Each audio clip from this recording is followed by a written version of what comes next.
All right, what is up, my peeps? Joshua Smith here with another GSD interview, where every single week we interview top entrepreneurs and just straight up top badasses that are out there dominating their space.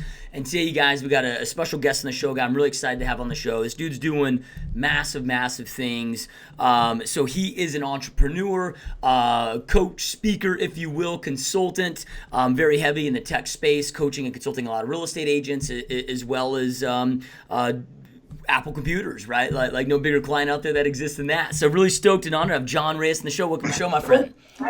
Hey, what's happening? Thank you for having me today. Yeah, no, I'm stoked, dude. So I know you got a lot of big things going on today, and we were kind of chatting before we hit the record button about those, and I'm really excited to dive into those. But before we do that, I'm really interested on what led you to entrepreneurship in the first place. Like, we rewind the clocks to, I don't know, high school, college. Like, what led you to becoming an entrepreneur? Yeah, you know what? I would say that I had no idea that I was even going to be involved as an entrepreneur growing up. I actually thought I was going to go into the law enforcement field. And then in high school, I just noticed that I started having more of being drawn more to reading business books without even really knowing that I had this passion inside me for business. So I'd be in my English class, flipping through the Fortune magazine or the different business magazines. And so when I went into college, I went straight to a 4-year university. Again, I had declared my major as behavioral science, so that way I could get a degree, be a detective or something along those lines. But then I actually just gravitated on over to taking business classes with my best friend. That's been my best friend since kindergarten. And we graduated business school together. And from 18 years old, right out of high school, I had started 1099 sales jobs. And that's when I realized, hey, if I go on out and actually sell stuff, I have more control over my hourly rate than working pretty much for anybody else. And that was really the thing that got me locked in to say, we can do something bigger, we can do something better. And that's kind of when it started it all. So why law enforcement, man? Did you have family in law enforcement, or like what was drawing you there initially? Yeah, my dad did 30 years with the California Department of Corrections, and also my dad was a gang coordinator for the state of California, so he was pretty much the gang specialist for the state. And so that was something that I had seen growing up, him doing presentations for different departments, FBI, Sheriff's Department. And I think that that's one of the reasons why I got drawn into even doing more public speaking, because I attended just a couple of trainings with him. I think maybe one or two that I can remember, one vividly, but I just remember the preparation of my dad getting ready for his events and spending countless hours with the carousel. If you remember the projectors back in the day, Yep. There was no PowerPoint, there was no laptop, there was no cheat sheet, there was no notes. And my dad would literally go up and do his thing and memorize his presentations from beginning to end, and they'd be hours long. So I think it was a culmination of all those things, with my dad having a badge, my sister, my brother. So I was the first one in my immediate family to, go the alternative route. And for 10 years, 15 years, my dad would always throw at me, you should have got a job with the state, because obviously being an entrepreneur, there's a lot of ups and downs, and it's kind of one of those things that people think on the other side is stability, but that's not necessarily the case. And we saw that with the market downturn. A lot of people that had traditional jobs were hurting. 401ks were lost. So yeah, that was going to be my follow-up question, man. Is with the family, like, you kind of went against the family business, if you will. Even though it wasn't a business, but you know what I mean. Right. With that resistance, what was your dad like? Should have got more of a secure job with the state. Was he excited to see not going law enforcement though with his experience? Because I'm sure it's, with all of his experiences, you may not know if it's a good thing or a bad thing to see your kids follow that route.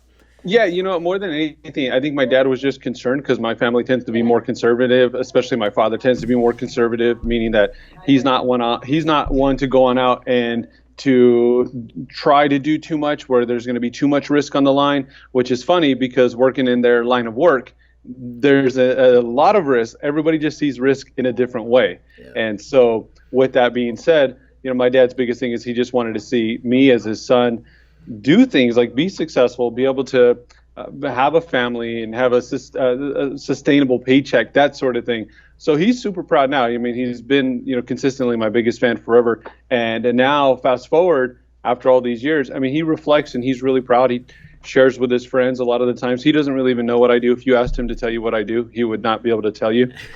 My mom tells her people in the family that I'm a real estater, which I don't correct her on the way she even says that, because real estate doesn't even exist.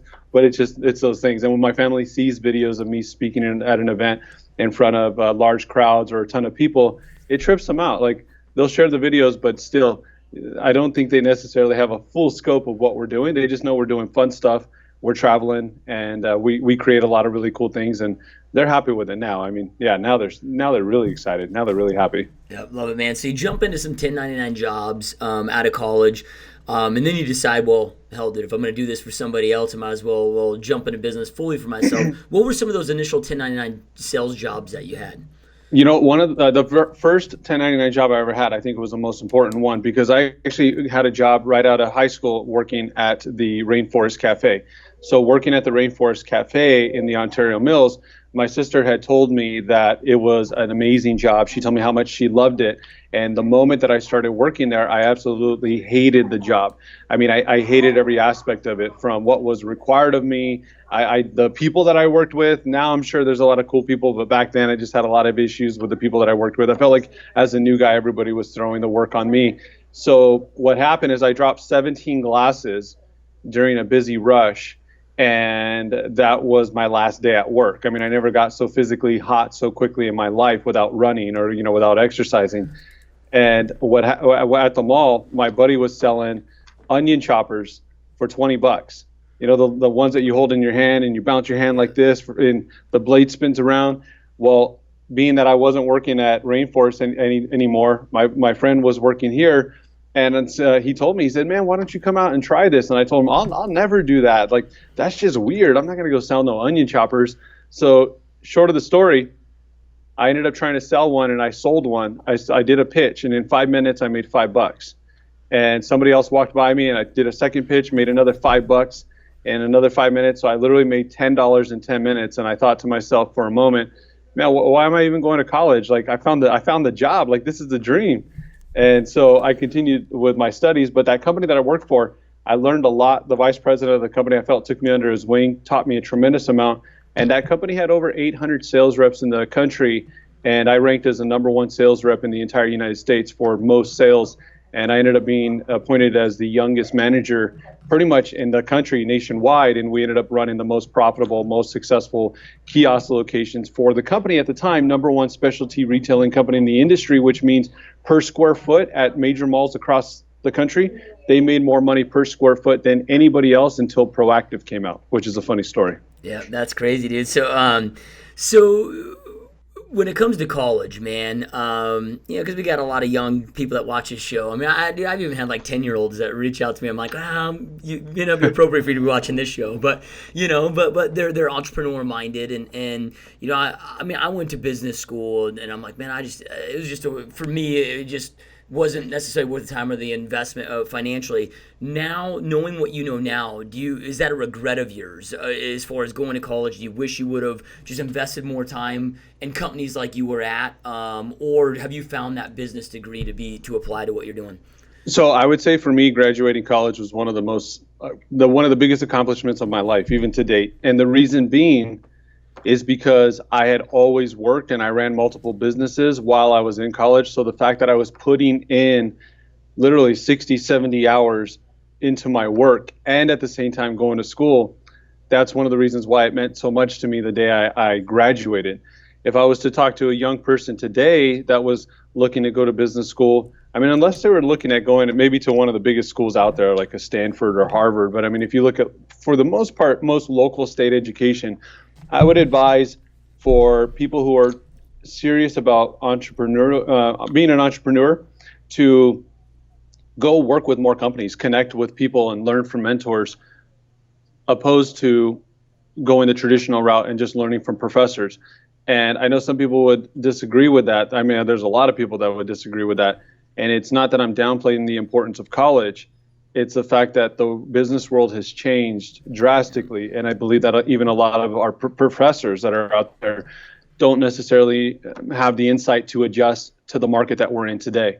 And so for entrepreneurs that are out there, I think the biggest thing is that Gary Vaynerchuk, he talks a lot about becoming an entrepreneur. It's so looked at being so glorious, and a lot of people don't realize the work. They don't realize the hustle that's really involved. So that's why I tell people, if you're willing to work 80 hours a week and not have any money, and if you're cool with doing that for 3 years, 5 years plus, you have it in you to be an entrepreneur. And if you crack it open even earlier, good for you.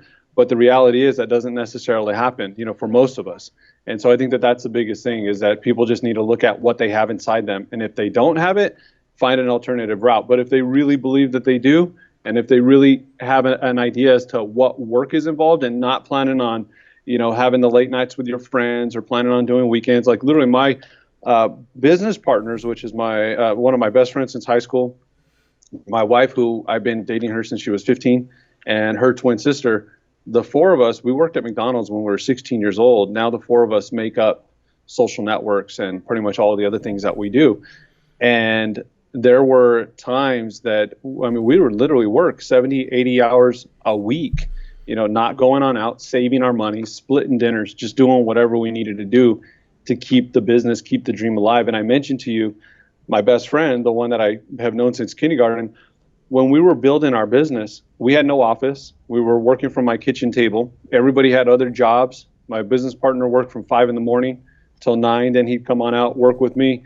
But with that said, I would go on out and cut people's grass for $20, taking into consideration, like, hey, this is $20 that I could use to put towards whatever I need to put it towards in order to keep the dream alive. And that's one of the reasons why I believe that we were able to push through and do what we're doing now and continue to grow, just because for people who are willing to have that inside them, it's a recipe for success, in my opinion. Yeah, 100%, man. You definitely got to have the whatever it takes, attitude, because it's, man, life in entrepreneurship applies massive pressure, and you're gonna crumble, or you're gonna become the piece of coal that becomes a diamond, Now I love that you brought that up, man, because it's so critical. So what does your mom calls you a real estate or real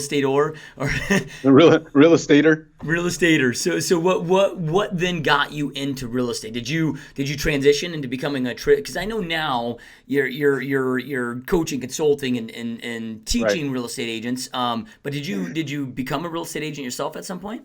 So what happened was, right when I graduated college, I had a job lined up for me in the loan business. And that's because a friend of mine had told me about the place he was working. He was doing really well. And he says, hey, man, if I'm doing well, you'd absolutely kill it. So I literally walked. And then the next day I started out in Anaheim working for a loan company. In working for a loan company, I ended up leaving that company and starting my own loan company. And what we did is we were transitioning, working with more real estate agents, so that way we could get their purchase business. So rather than just simply relying on refinances, we wanted to go on out and have a sustainable business source. So we thought, let's connect with realtors. And that's when we saw a huge opportunity, because I, at the time, assumed that real estate agents were much more tech savvy than they are. And as we got to know them more and to learn more about their business, our value proposition to them was, come to our free trainings. We're going to teach you how to talk to your clients. We're going to teach you how to be more effective communicators, better speakers, convey your value propositions more. And that's when we realized, man, most of these agents are so far behind the times when it comes to technology that that's an opportunity. So originally what we did is we invested our time, our money, and our efforts into developing a website that allowed people to show their open houses on the internet, which doesn't sound revolutionary today, but we were amongst one of the first. We were doing it more strategically than Realtor.com, Zillow, Trulia, any of the big players. But because we were a small company, things had to be done manually. And finally, when we started working with the multiple listing services so things could be integrated dynamically, that's when the big players launched their open house products and services. So our business model pretty much was negated completely. People did not have a need for it, even though our stuff was really, really good. So that was our entry point into realtors with technology. And so what we did is we tried to keep the dream alive. We tried promoting through Facebook and through creating videos in order to get our message out about our company, because even though agents didn't want it, we had to sell it. We had no choice. And that's when people just started asking more questions about Facebook, and they were asking questions about video and saying, hey, I don't want your service, but I notice you're creating these videos. Can I use this for my business? Or I notice you're on Facebook. I mean, is this something that you could really use for your business? And that was a few years ago, actually probably 5-6 years ago, maybe even a little bit longer, when that whole transition happened for us from trying to push something else to just really more than anything identifying a need and being at the forefront to provide the solution. Yeah. So what year was this when all this was happening? I mean, as far as when you started, like, let's say with the open house product, I mean, was that before the market crash, after the market crash? Yeah, so before the market crash, actually during the times when the market was good. And the common question we would ask agents is, hey, how are you going to promote your open house this weekend? And there was two answers that they would always give us. Number one was signs, just a ton of signs. And then number two, you would have the select agents that would pay to put it in the newspaper. So they drop a couple $100 just for the weekend. And so that's where we saw a big opportunity to say gas prices at the time were a lot. They were like $4 something. And so we're like, people are not going to want to drive around like they used to go look at houses randomly. And obviously the internet has pulled in, has grown so much where almost nobody just goes and sees a home that they didn't already do their homework with on the internet. So that was around 2005, 2006. And then we started transitioning on over into the tech space around 2006, 2007. Yeah, I love it, man. It's, one thing I love about today, because I still own and operate a large real estate team here in Arizona doing about 500 and some homes a year, and I spend less money than I've ever spent in my life on marketing, selling more homes because of technology and social platforms. And and you're so right. Real estate is like this dinosaur industry that's 20 years old. It's like, people are still doing newspaper, direct mail. I'm like, what are you guys doing? Right? So okay, so you got this one awesome idea, but the demand's not really there. But through that kind of dissipating, you saw what the new demand is. So then walk us through that. Once you connected the dots with the demand, as far as maybe helping them, develop social media, whatever that looks like walk us through, once you knew the demand was there, then how did you guys start building? Well, when people were asking us, they said, how do you establish a connection between Facebook and video and real estate? It was not a simple process where we were able to deliver a message to the real estate industry and that they adopted. In fact, most of the agents and even brokers, they didn't want to hear about what we were doing with technology. Even though people had asked, it was the minority for sure. What we ended up having is we were literally pounding on the doors of offices saying, let us come on out, let us train, let us educate, let us teach you guys how to use these really cool tools. And at the time, too many people they did not want to hear it. They were too focused on learning short sales. This is a short sale revolution where everybody was trying to dominate the short sale world. So it took us a few years where we got early adopters, which tends to happen. The producers, a lot of the producers were the ones that adopted us at an early stage to say, yeah, things are changing. We need to adjust. We don't necessarily know where this is going, but how can you guys help us? So little by little. And our company started off just simply training, teaching agents how to leverage Facebook, to not be a salesperson online, but how to connect with their database, their friends, their family, their network, how to create videos, virtual tours. And we often had arguments with a lot of realtors to say, videos don't sell houses. The market sells houses. You put a house on the multiple listing service and the home sells, which if you think about that, we still have some people that say that today, but a very small percentage. It's like, how pathetic of an industry are we if we're simply saying all we need to do is this to sell, but let me put my hand out and expect a full commission rate. And that's what we saw as being one of the biggest issues. So we challenged, guys, look, how are you going to sit there and justify the money that you're asking for if you're not going above and beyond and sharing the home, bringing more attention to the detail if more people are going on the internet? Because I even had one broker, and it's almost like a sad story to share, but I had one broker who told me, I've been in this business long before you were ever even born. And he says, in 1976, I didn't need the internet to sell a home. And that people laugh when I tell them that he said this, because it wasn't a joke. He was dead serious about what he was saying. But the reality is, for so long, that was the mentality of the industry. We don't need this. We really don't understand it. Or some people would see the value. They just wouldn't do it because common 2 points were, I don't have the time to figure it out and I don't have the money to make it happen. So now you fast forward the adopters or the early adopters, we've seen people's businesses grow tremendously because they were the ones that took it upon themselves to leverage video to showcase the inside of a home, to establish more of an emotional connection with a prospective buyer. They're the ones that are now promoting the open houses and getting more prospective buyers to their open house, which they can show through the multiple listing data. When I list a home, my list to sell ratio is far higher than the average realtor. The days on market are much less than the average realtor. And I tell you what, by the time that we hold an open house this weekend, most likely by Wednesday, I'm submitting multiple offers to you because I did my job the right way. So we don't have the challenge of people arguing anymore. That's definitely not the majority. The majority are like, yes, I need this. I need digital technology.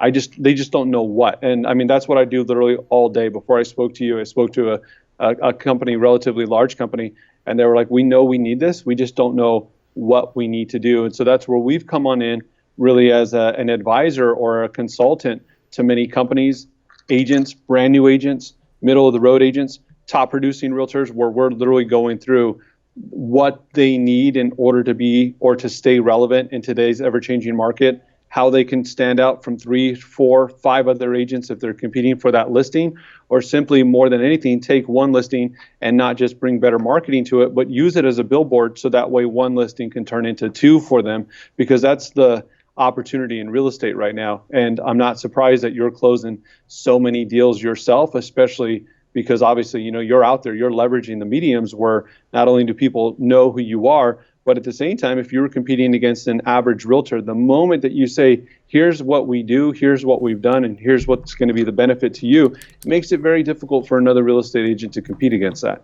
Yeah, no, and you're so right, man. It's either, I'd love to see that guy that told you I didn't need the internet in 19 blah blah blah blah, and I don't need it today. I'd love to see where his business really is, right? You mentioned he was a broker, probably a managing broker of an office that was a failed agent, and it's change or die.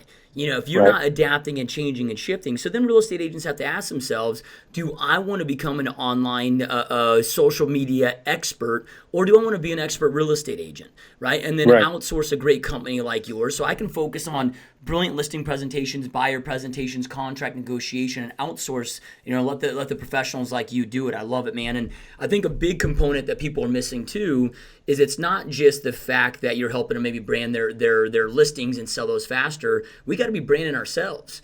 Right? You look at your average seller today, only interviews one agent. 72% of sellers only interview one agent today. And it's because they're going online and they're doing all their due diligence out there. Who has the presence? So I don't have to sit there and waste my time interviewing 3 people. Right.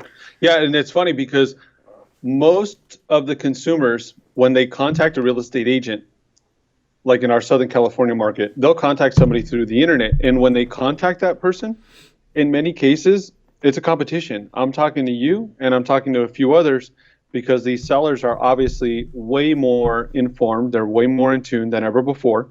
They're going to question the commissions in which they're paying their real estate agents. And that's what I love doing, is helping agents overcome when they want to charge a buyer for their services and they're not simply just giving it away, doing the 1% or the 2%, because my motto that I live by, and I believe it's, Warren Buffett is credited with saying, price is what you pay, value is what you get. And so when a seller says, why should I pay this, or why would I pay this? I can pay this guy over here 2%.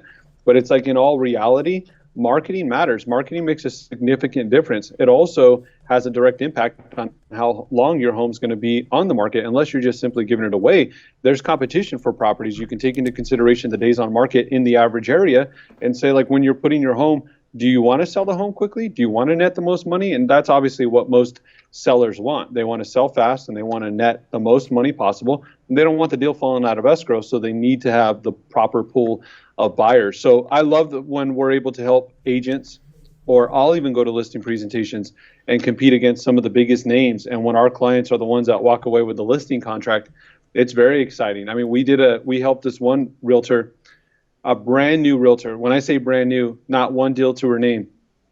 She attended a training that we did at the local board, and she attended a listing presentation class that we had.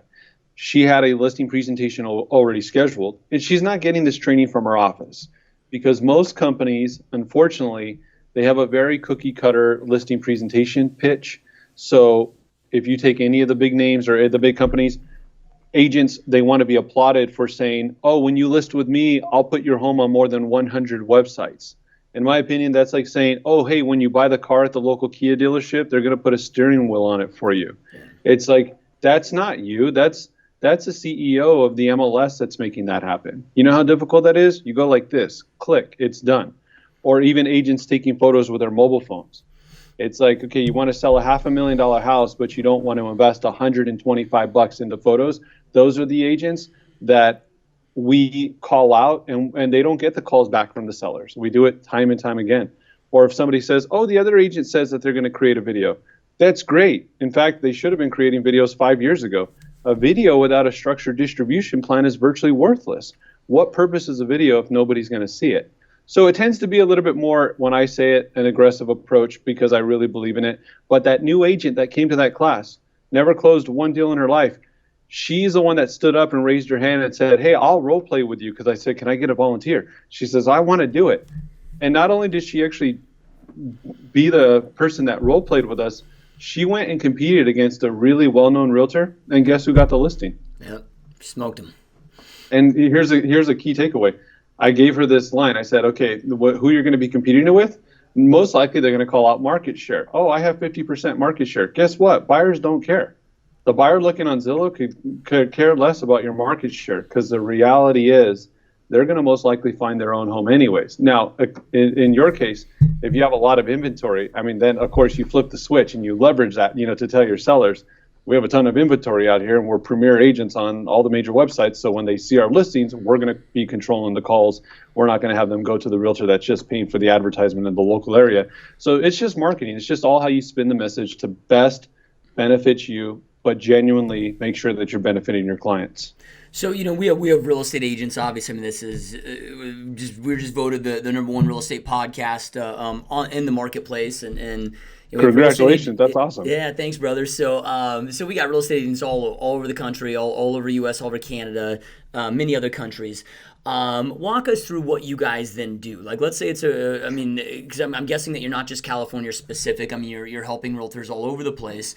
Is it just, hey, we help you dial in your presentations and how you market your properties? Is it also you help them leverage social media and these other platforms to build their own brand as well? Give us an idea for those that are watching and listening of what your services are. Yeah, so the number one thing that we assist people with is making them look good online. So our pitch is, you're going to have the great majority of people that are going to Google you before they pick up the phone and call you, whether that's personal referrals or if you're door knocking, if you're cold calling up for sale by owners, whatever it is. You can get people that go online and are like, okay, I'm going to check you out. So we make sure, number one, that you're found. And number two, we make sure that you're delivering your value proposition in a very clear and concise way to that prospective client. So we take somebody who's Googling your name and we turn them into a legitimate client, somebody that picks up the phone and gives you a call.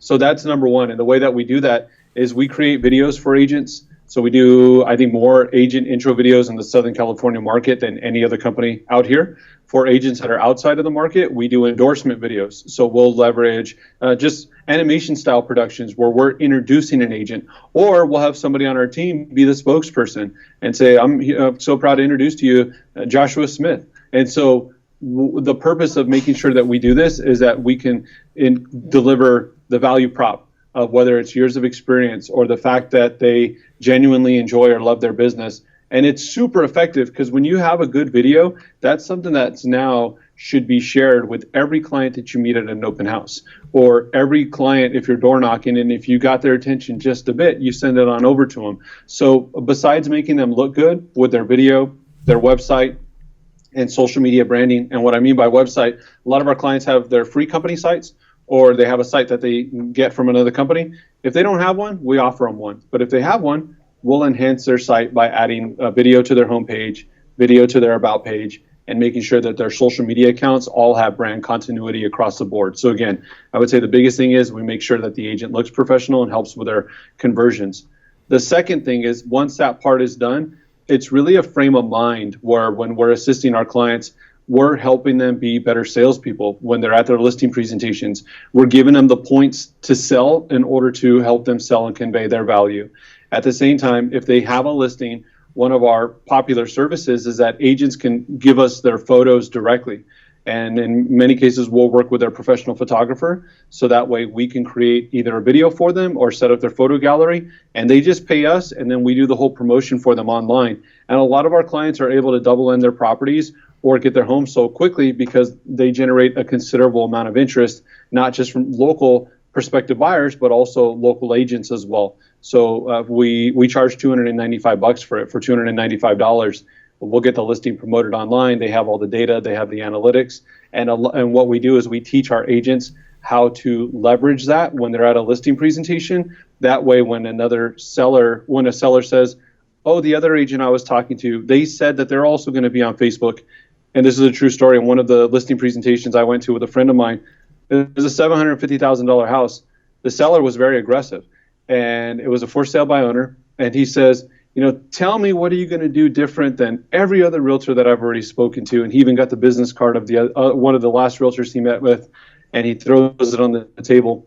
And so when we started talking about our marketing, he said, "The other realtor says that they're on Facebook." And I said, "Yeah, so is my father." What does that mean, that they're on Facebook? Like, that means absolutely nothing. When I went into the detail of how we're going to promote his home, his response to us was, "You guys can do that?" In short, it's not surprising that our friend realtor was offered the listing from that agent, from the seller, because the seller was just blown away by leveraging digital marketing that really makes a difference. So it's not enough to just be on Facebook. It's not enough just to create videos. A lot of realtors are doing that. You got to do it strategically, and that's what we assist them with. If agents visit our website at socialnetworksinc.com, in the top right corner, and I don't know if you saw this, there's an actual button that says training videos. We created 28 training videos that are available for free. They're available on our YouTube channel, but we created a page for people to watch them. And this training content is exactly how our company started in the first place. We charged for this content and people paid it. But now we believe with the access to information, people want free stuff. So we're like, all right, you want it? No problem. We'll give it to you. So we just uploaded 28 training videos.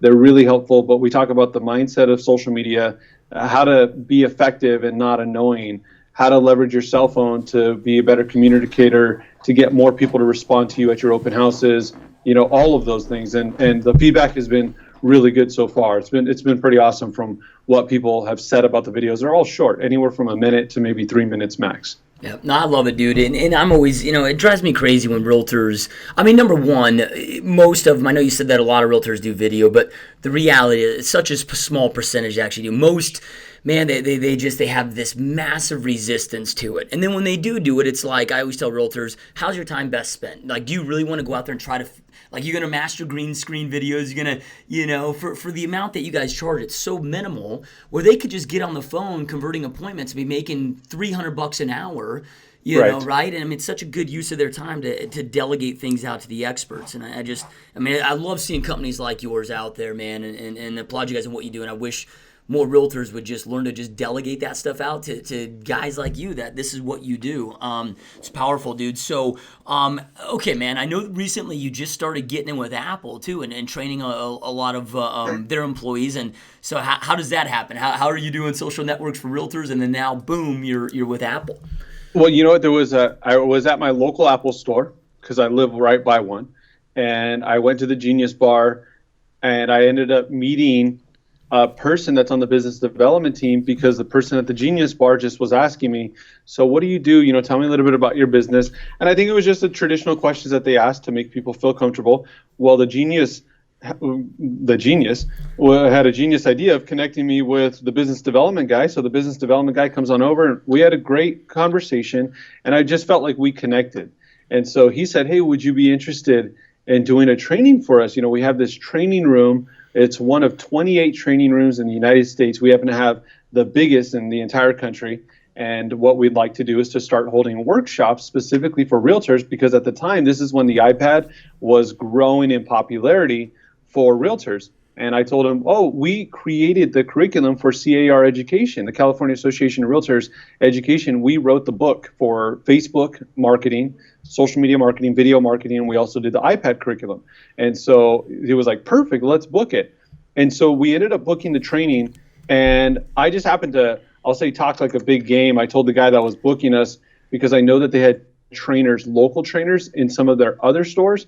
So I just had told them, why have local trainers when you can have the best in the business come on out and do your trainings for you? And so I thought to myself, man, I talk a big game, I better deliver. Well, they ended up inviting one of the managers to come on out. And so I believe he came out from the Los Angeles area. He attended, and the feedback from the Apple employees was awesome. The realtors, they loved it, but I believe that the Apple employees felt that there was true legitimate value behind what we were doing. And I didn't know what was going to take place with that. I was hoping, hey, maybe we could do a few different Apple stores. We'll bring value to them. And then at the same time, it's a way for us to get our name out there more. So just little by little, we started being booked for more and more trainings. Trainings started becoming more popular. The rooms started getting packed out. And then somebody booked me for Santa Monica.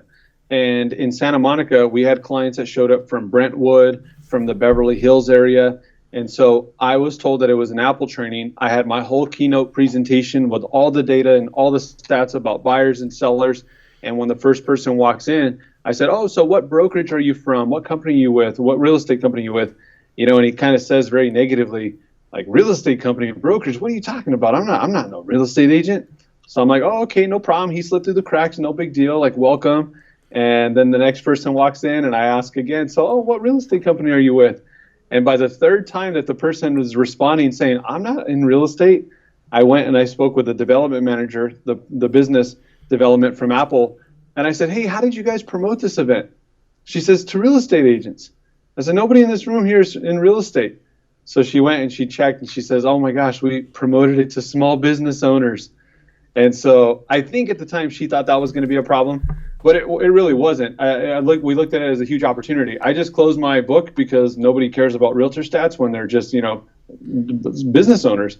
So I went around the room and had everybody introduce themselves and asked them what they were looking to get out of the presentation. And I felt like that was one of our strongest presentations. And I just think the overall business background that I have and the understanding of technology and marketing, at the end of the day, many of the principles are the same. If you want to sell your service, you need to convey your value proposition first. You need to connect with the people that have a true need for your business. And now, fast forward, we're doing trainings pretty much in all Southern California Apple stores. And we're not just doing them for realtors, we're also doing them for small business owners. And those are some of my favorite trainings because we will have doctors, attorneys, dentists, architect firms, the local baker. You'll have a 19-year-old, like I met a 19-year-old who's looking to open up a vape shop. Like, you have all different walks of life, and people are just wanting to learn how to leverage digital media, social media, video for their business. And it's been very exciting, and the crowds are always packed. I mean, it's literally packed every time we do the events. And so it's been really good. It's been really fun, and we'll do various stores per quarter. So we're hitting them consistently right now as well. And when you mentioned Apple employees, a lot of the Apple employees they're encouraged to attend. So I'll do a training where sometimes there'll be 15, 20 Apple employees that are in the event along with us. At the same time, we'll have Apple employees that are just creatives. Maybe they do photography on the side, and they'll also attend the trainings as well. And it's encouraged. I've seen the encouragement from management, which has been really cool just to see the people that not only, they don't just sell the products, but they also want to learn to use them in their business, be supportive of what we're doing. Yeah, man, that's amazing. Because what's cool about Social Networks, Inc. is, I mean, like you said, it can apply to everybody. So I know you're doing teachings, and I think you mentioned recently too that you've even potentially starting it out of the country too. Do you see Social Networks expanding as well, or you want to stay real estate specific there and just have your trainings everywhere? Do you see Social Networks taking off for all professionals in every industry? Yeah, I definitely see the opportunity with all professionals in all industries, because some of our very best conversations have to, they're with people that are not in the real estate industry. And so with that being said, we're getting calls pretty much every week from different organizations that are looking to us to provide them a solution, whether that's maybe providing consultations or just simply saying, like, what do we need to do? And a lot of people, they don't want to do what you're saying. They don't want to become the experts, which they shouldn't, right? They need to be experts in their own field, but just have a good enough understanding to sub it out to get the work done. And the biggest thing is, hey, when your company's Googled, number one, are you found? And number two, are you delivering your value proposition? If somebody asked you, tell me about your company, how would you answer that question in a very short and concise way that gets their attention? And that's where we're able to solve that problem for them. So there's a lot of different companies that we're working with right now, or that we've had the opportunity of working with, that aren't even in the business. And a good example is at the recent Apple training I did. I met two young guys, and they're in their early 20s, and their parents both own, their family members, their cousins actually, they own a chicken restaurant, like rotisserie chicken. And they were there wanting to learn how to use Facebook or video to promote their business. So now what they're doing is they're getting their Facebook pages built out by social networks. We're assisting them in promoting to people within their local community by way of Facebook targeted advertising, even looking at getting a video created for their business, so that way they can connect with the community more and not just be, the local chicken place, but for people to know it's a family-based business. They have pride in their food, and their food's amazing, by the way, but that's the way that people need to sell themselves and connect more locally and really, I guess, humanize their brand and their business more efficiently in Facebook and social media, digital marketing, Instagram. All those avenues create those opportunities to do so. Yeah, it's like one of these things where businesses really boil down to what? Two things. I mean, you got your marketing and you got your processes. And so many, like you said, with these doctors, they got brilliant processes, they're brilliant doctors, they just have no idea how to go out there and market. So without it, they have nothing, right? So, and what I love about today is, dude, like, I don't know if you were advertising heavily when like radio and TV was big, but I was spending like 50 G's a month on radio and TV. I mean, it's so nominal to go out there and build a massive presence on Facebook compared to that. It's just insane what's available today. Yeah, and to your point, if you think about it for just a second, when we think radio, I know I don't listen to the radio stations anymore. I listen to Pandora. So I have Pandora playing on my Bluetooth, right? Or people will listen to Spotify or whatever. And at the same time, TV, if we're watching TV, what do we tend to do the moment a commercial comes on? So we grab our cell phones or we grab our iPads, and that's what we do. And for many of us, we also record our shows. So if now people are just fast forwarding through the commercials, so that's where Facebook, digital media, video creates such an amazing opportunity, because that's where people are at. And when I say Facebook, Instagram at the same time, obviously they own that. Or if your market's younger, you can go use Snapchat. There's always avenues to go to, as long as you know who your market's at. You got to know where they're looking. And we know that people are walking around with their cell phones like this, because how many times are you driving at the local mall and somebody walks right in front of you because they're looking at their phone and they're not looking both ways? Or if you go to a restaurant, you'll see people not even talking anymore. People are just on their phones. Like, that's just the way of life. And that's where the opportunities arise for us as entrepreneurs right now. And I think that's a challenge for most people. And they don't teach you that in business school, or at least, when I was there, it's more philosophy than anything. But to understand digital media, I think it's still so new. A lot of people are trying to figure it out. And that's why I go back to, if you're going to be in the business world, just go on out and do it. Connect with the right people. Call Josh Smith and see if he has an internship. So I would start off there. I would show up at your front door. And, if I was a young guy wanting to do business, that I think that's where people just need to go. Yeah, and the other thing, too, that I think that people don't realize with social media, if they go with an expert like yourself, is, like, dude, just like the demographics that we can boil down because of the pixel technology.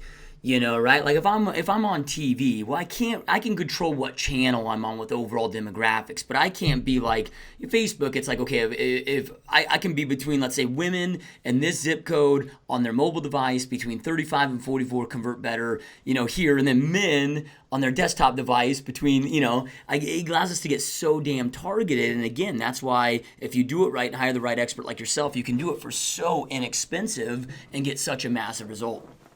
Yeah, and I think that's one of the best opportunities is we as a society, so freely give our information online, with Facebook, or, hey, you want to create an account with this? Use your Facebook account to create your baby registry. People are like, yeah, okay, cool, no problem. I don't want another password. And all of a sudden, Facebook is now tracking everything that you're doing when you're on that baby registry. So it's pretty amazing to see with where you're going. And then you add the element of Google Ads or Google retargeting or whatever that is. I mean, it creates a really cool opportunity for you to not just get your message out, but to convert that into names and numbers. Yep, love it, man. So what do you see, because being a guy that, obviously to stay ahead of the curve, you guys are always studying trends and you're seeing lots of things on the ground level, and you're working with a lot of realtors from different areas and different spaces. And when I say this, sometimes when I ask this question, people will take it wrong, thinking that I mean the realtor themselves, like the real estate agent becoming extinct. I don't mean that. I don't foresee the real estate agent going away, but a lot of people as individual realtors, their own business may go away if they're not adapting and changing. So, do you see any trends that are happening where, like, dude, if these agents don't wake up and adapt, dude, they're just not going to have a business. Like, they're just going to become extinct in their own personal business, not as an industry. But if you don't do these things, they're going to be gone. I think the biggest thing is that the industry as a whole needs to do a much better job on delivering value for their sellers. The problem with having 1.2 or 1.3 million real estate agents is that a lot of them do somewhat of a half-assed job when they're helping their buyers and sellers. So I had an agent who closed 432 transactions individually argue with me about how valuable realtors are. And I believe firmly in the value of a great realtor. But my point to him was that if my mom was randomly looking for an agent in San Diego, would she find you? And he says, probably not. Well, who would she find? Most likely it's going to be somebody else that doesn't perform anywhere near his level. And I guess that's my main point, is that when you have so many realtors and you have such a small percentage that do an amazing job, I think that the industry needs to hold itself accountable more, really for the betterment of everybody. But specifically, I think it's just bringing more value to sellers, because I don't see agents going away. What I see, and I've said this for years, and a lot of people literally would get into screaming matches with me at events. And you don't see it so much anymore. But what I said is where you're going to be affected is by way of your commissions. Your commissions are going to be affected as a whole. There's no way around it. And I have clients in all markets across the country. And there are certain markets known as 4% markets, because even the biggest brands, even the biggest franchises, Century 21, Keller Williams, Coldwell Banker, despite everything that they have to pay in order to stay competitive, their agents are walking in with the listing presentation at being 4%, because it's kind of become the norm. And so I think that that's going to be a big issue as sellers as more tools become available, like Zillow, where a seller can put their home. Like, I'll give you a good example. There's a lady that put her for sale by owner home on the internet. I called her just to tell her how I thought she did such an amazing job. And I asked her, do you have a background in marketing or something? Because the reality is your home, the way you displayed it, the way that you took your photos, the way that you wrote your description is better than most real estate agents would ever do. And that's a sad reality that a for sale by owner not only put that online, she's holding her own open house. She says she's getting a ton of calls, a ton of interest. And I said, are most of them realtors? And she says, a good amount of realtors, but a good amount of them are people really interested in buying my home as well. And I think that's scary for the industry, just to know it's access to information, and people across the board, they're getting more comfortable with it just because they're so connected to their mobile phone. The more that they're posting on Facebook, and the more that they're creating their own videos, and the more that they're playing video games on their phone, all they're doing is just becoming more comfortable with technology. So as these big companies offer more and more resources, I believe that you're going to have more people that are going to utilize them, and they're going to question why they're paying realtors what they pay them for. And I know it, again, it's a sad reality, but if I interviewed 8 out of 10 realtors, most of them would give me some sort of BS listing presentation response that would sound like any other realtor from any other company, and expect 6% commission. So I just think that that's the sales skills are going to be needed more than ever. I believe firmly sales skills are going to need to be needed. Great marketing and great service. I believe that people are willing to pay for an agent to handle their needs, but when you have an agent that's non-responsive, or they hold an open house and they don't get too many people there, or they just don't do an amazing job, that's where I see the industry hurting more than ever, or that's where I see individuals, businesses hurting more than ever. Consumers are getting smarter, and it's 2016. We're on the verge of approaching 2017, and they're only getting access to more tools. Like, how many times at your open houses do people show up already having information on the tax rate, or they already have information about the schools, the school district. I mean, they come in prepared. How'd you hear about my open house? Oh, I saw it on Zillow, or I saw it on Redfin, right? I mean, that's what they're doing. They're walking in sometimes with their flyer in hand. They already printed it, or they have it on their mobile phone, or they're asking you about the square footage or about that bonus room because they're walking in informed. And I think a lot of agents are a bit scared of that, just because I think many of them don't necessarily know how to respond to that. And so I know there's a lot of great brokers out there. I know personally a lot of great brokers that are helping their agents, but I also know that there's a lot of offices where if agents stay where they're staying, or stay where they're at, it's going to be challenging for them to make that transition from today's business to tomorrow's business. Because the common line that I say is the industry's changed more in the last 5 years than in the previous 50 when it comes to buying and selling, and it's primarily consumer behavior. It's what our consumers are doing. Yeah, man. I when we really break it down, dude, like if anybody's watching and listening to this, maybe you're in real estate and you are uncomfortable with what was just said, just take it to a personal level. When you go out there and consume something, like you're not going to go spend money eating out for dinner and then go watch a movie and accept like an okay movie or an okay meal. Like you want greatness, and you're pissed off like if we don't get greatness, and if you're not focused on becoming freaking amazing, great in your business, the marketplace is going to punish you. So, and I agree with you. I mean, two things are going to happen here. Either real estate agents are going to have to kind of almost go back in time, like for example, if I just send you a DocuSign document, you spend 2 seconds signing that, you didn't see me spending 45 minutes prepping those documents. So I almost have to go back in time when my client sees me doing all of this, this stuff, if you will, or like you said, yeah, I mean the discount stuff's real, but then hopefully if that's going to be the case, like I look at this as a team leader, I'm like, well, with the technology that exists, I can also do way more volume. So I can combat the lower commission that I may get, the lower dollar amount, with a way higher volume than ever before, and still be okay. It's going to be your regular agent that's going to be screwed, Yeah. So 100%, man. Yeah, I love it, dude. Okay, so then for you, bro, with your own personal self-development, dude, because you got to stay on top of this. Stuff is changing so fast, right? Like, what does that look like for you personally? Because not only do you got to service your clients, like, you got to kind of stay ahead of the curve. Right. What does this look like for you personally?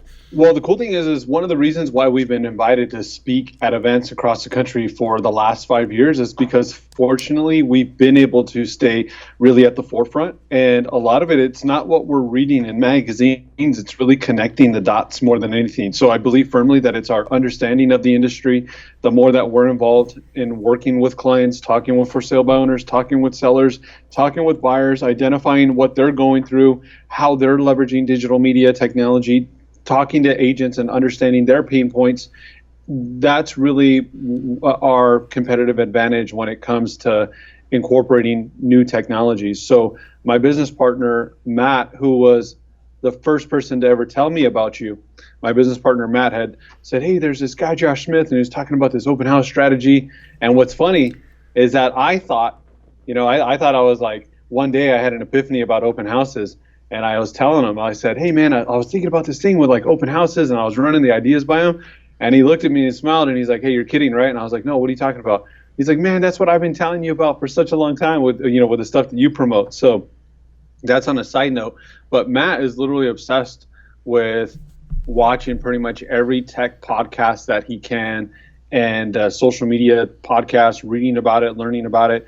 He actively works out like every day, so that's kind of his zen time, just to go into that.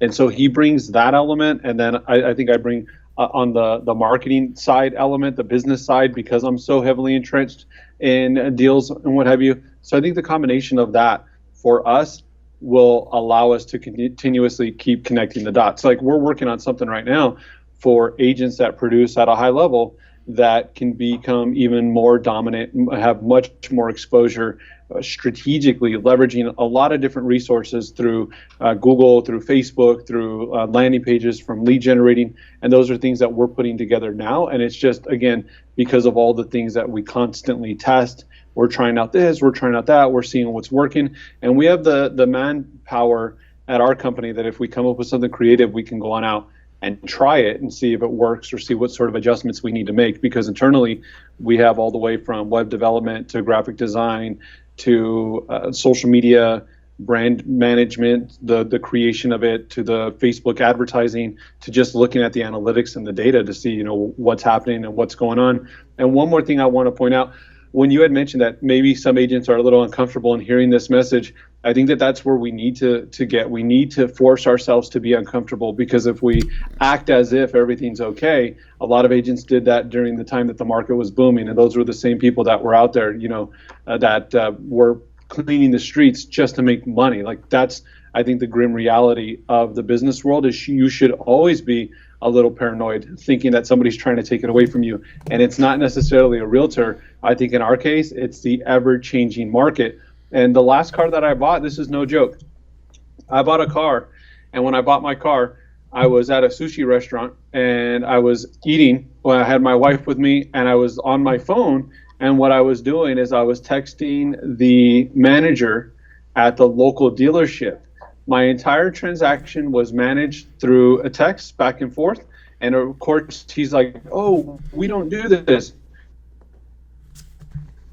No problem. You don't do this, or will. Because I'm going elsewhere, because this is how I'm going to handle the transaction. After I was done eating, I called the guy just to say, if you change on me 1 penny, you're not getting the deal. I left the sushi restaurant, went down to the place, knew exactly how much money I was putting down, knew exactly what my monthly payment was going to be. And when we bought the car, of course, I looked on TrueCar before I even bought it, so I know I was getting a great deal. All that was done while I was at a sushi restaurant, while I'm having a beer and eating our food and still maintaining the conversation with my wife. Like, that's how the world has changed. And if you would have told us that 5 years ago, 10 years ago, that we would be doing things like that, people would be like, no way, there's no way that that's happening. And that's the reality. And a lot of agents, when they buy cameras or whatever, they're buying a new microphone, they're doing the Google searches themselves. They're looking at the Amazon reviews, and they're buying what people feel more comfortable with.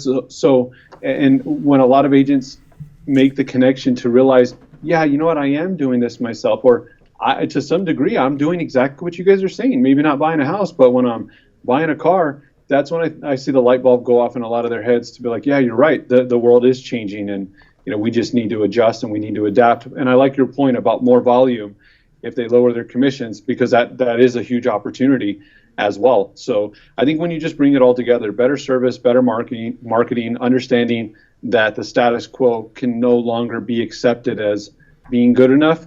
And if you are okay with business, because I hear a lot of realtors say, "Oh, I'm cool with my business now," that's scary, because if they're okay with it being cool now, I mean, who knows where it's going to be, a year from now or 18 months from now. Yeah, 100%, dude. Yeah, I love it. I mean, the reality is, dude, those of us that are in the real estate space, for the rest of our careers, we're mainly going to be selling to millennials. Right. And being a millennial, like I know how I want to do business. I know how, right. Like, you can't have resistance to this stuff. You just got to adapt and change. And it's just the reality of it, dude. I had one of my good friends who's a realtor in Houston, young guy, young cat. He just sold he most of his business is all from Facebook, Facebook Messenger, right? He's posting ads on there and literally just doing deals through Facebook Messenger. Like, he's not even going to the point where he's going to his email. So his client is a young kid, and the client was having a conversation with his father, and the father's like, "You met your realtor off Facebook? That's weird." But then the kid that actually was buying the house went to his father. He's like, "Well, how would you get a realtor?" He's like, "I don't know, like through the newspaper, direct mail." And he thought that was strange. Like, what do you mean you'd find a realtor in your mailbox? Like, it's just that big generational gap, and we gotta wake up to it. So I love it, man. So of course we're gonna have links to your website, all that below. Where's the best place though for real estate agents? Because I know that there's a lot of them. I get reached out all the time of, "Hey Josh, who do you recommend to manage my social media presence, run my ads, whatever that may be, help with this?" Where's the best place to get a hold of you, John, and to learn more about you? Just go directly to our website at socialnetworksinc.com. I think that's going to be the main place for all of the information about our products and our services. And then if anybody wants to learn more about like our speaking engagements, or if they want to learn more about what I do from a business side, they can go to my website at johndreyes.com. Awesome. And those of you that are watching, listen, we'll make this easy. There'll be links right below that you could just click on, go check those out. As John said, too, there's going to be on that social networks, there's a link in there with a lot of just free training videos. Maybe maybe you're brand new and you don't quite have the money yet to invest. You can definitely take them up on the free training and learn from those. And then when you do have the money to invest, then make that investment when you're able to. So go check those out right away. And, I know I end every podcast with this, you guys, but information without implementation is truly just the start of delusion. Information is not power. It's taking that information, applying it to your world that creates power.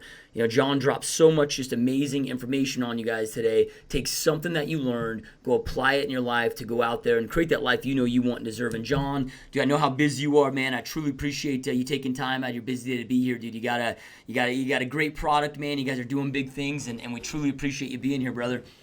Yeah, thank you. I really appreciate you asking us to be on the show in the first place. And again, we're big fans of yours, so thank you for having us on. Yep, massive honor. All right, you guys, thank you again, and we will see you next time.